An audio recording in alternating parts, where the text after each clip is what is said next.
Hey there! Welcome to my channel. For the past 7 months, I've been making a game, and right now I feel like it's a great time to make my first video on it. Today, I'll show you how I turned from someone who has no idea what he's doing to someone who regrets having no idea what he's doing. But before we start, if you're new here, and I know you are, we all are, please leave a like, maybe even subscribe, join us at the dumpster fire that is my channel, and enjoy.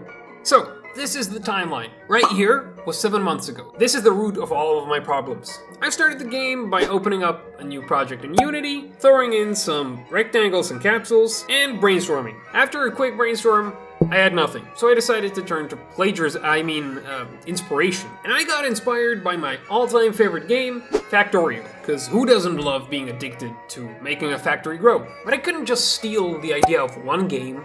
I had to steal at least 2. And so I decided to mix in a little bit of potion craft. You know, very chill and calming game where you take weird-ass plants and mushrooms and crystals and mix them into one another and then sell that concoction to unsuspecting NPCs. Yeah, that one. I took inspiration from Factorio and Potion Craft, mixed in some of my own ideas, and decided on this. I'm gonna make a point-and-click industrial survival set in space, and I'll call it Cosmos Industry, you know, because Cosmos and Industry, like, you get it. So I took some parts from Potion Craft, like the point-and-click mechanic, and selling your stuff to NPCs and buying from them. I took the industrial part and the crafting from Factorio, and my own idea, which I very much regret right now because it's pretty annoying, that the items just float loosely around, you know, because we're in space. Even though now I see that everything I made in the backgrounds is still affected by gravity. And started making. The biggest parts of any game, in my opinion, are coding, music, art, effects, and story. So I started with coding. FYI, I won't be showing much of the code, because that's nerd shit, and I don't do that. But if you do want to see it, leave a comment, and I will be making a few shorts on it in the coming days, maybe weeks, depending on if anyone wants to see that.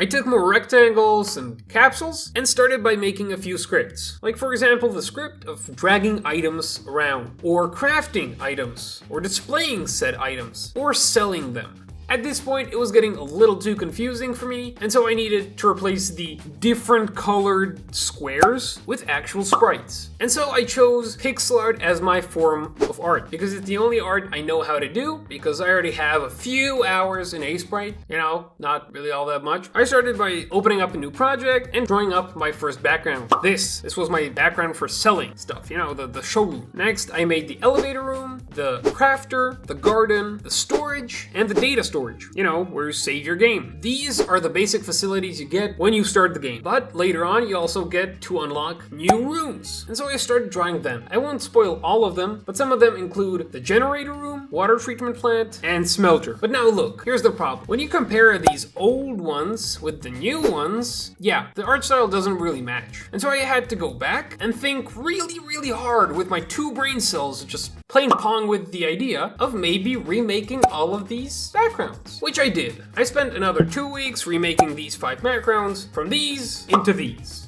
So great, now I have backgrounds I'm actually happy with, and I could move on to items. I already had the items planned before, like what items I'm gonna make, what their crafting recipes are gonna be, or how you obtain them, and so now comes the hard part, actually making the items. I couldn't just make loose items that'll fly across the screen, because it doesn't really make sense that a gear would be the same size as an engine. And I can't really make them to scale to one another because, you know, loose nuts and bolts would be a little too small to make in pixel art compared to a engine or gas canisters. And so I decided to make bundles. Item bundles that you use for crafting and selling. The bundle looks like this, with the item being the one thing that's different being in the middle. And these are all of my items. Yeah, all of these, yes. I made them on a canvas 70 x 70. Do not ask why, I do not know. But fine, now I had all my items, and I had all my backgrounds. But, there's always a but, there was a problem, which there also always is a problem.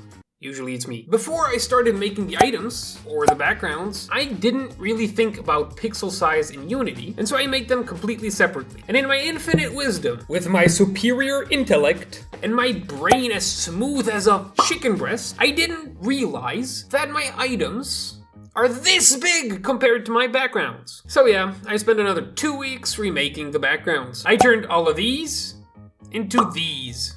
Yeah, they look better, but I can't really justify 2 weeks on this. So, after crying my eyes out, hiding under the table from work, and complaining every day and night, I finally had all of my art. Now I guess would be a good time to start making the story. But I didn't wanna, and so I didn't. The rough idea of the story is you wake up on this ship that's partially destroyed, and your goal is to find out what happened by restoring all of the rooms and building some relations with the customers that come to you, you know, the people you sell to. I figured this out, but I didn't really want to get into the details without having everything else figured out, at least. Like, actually figured out, not like knowing what I want, but knowing how I'm gonna do it. And so I went back to coding, because that's the one thing I can do. Not well, but I can do it. I finished up the buying and selling system, the crafter, the mini games, the growing of plants, storage, you know, like in these crates, these 3 different crates that actually look pretty good, in my opinion, the elevator movement, and the extra rooms. After this, I thought, alright, now's a good time to add saving to my game. And for some of you, I'm sure you already know, there was a giant mistake there. I left that as one of the later things in the game. Too bad for me, I didn't know that it's better to do it as you go along than all at once at the end. And with me, it was especially challenging because my coding process is I sort of black out and someone else does it for me, some other me. I feel bipolar every time I code. The weird thing is I don't even drink. But alright, I finished the saving system, and even though I code like a crackhead or someone who has a crack in their head, I managed to figure it all out. The saving system works, the items work, the crafting works, the selling and buying works, and everything works as intended. So great, now after spending 3 more months than I actually expected to spend on this small project, I'm finally at a good point to make the first video, this video. And now, after I release this video, I'll start working on the music, the story, marketing, and actually making the game playable by playtesting and adding some good game feel, because right now it's pretty clunky. So I hope you enjoyed this video, and if you enjoyed my suffering, and if you're new here, and I know you are, you lying son of a bitch, because we all are, consider subscribing, leaving a like, and see you all, I hope, in less than 3 months.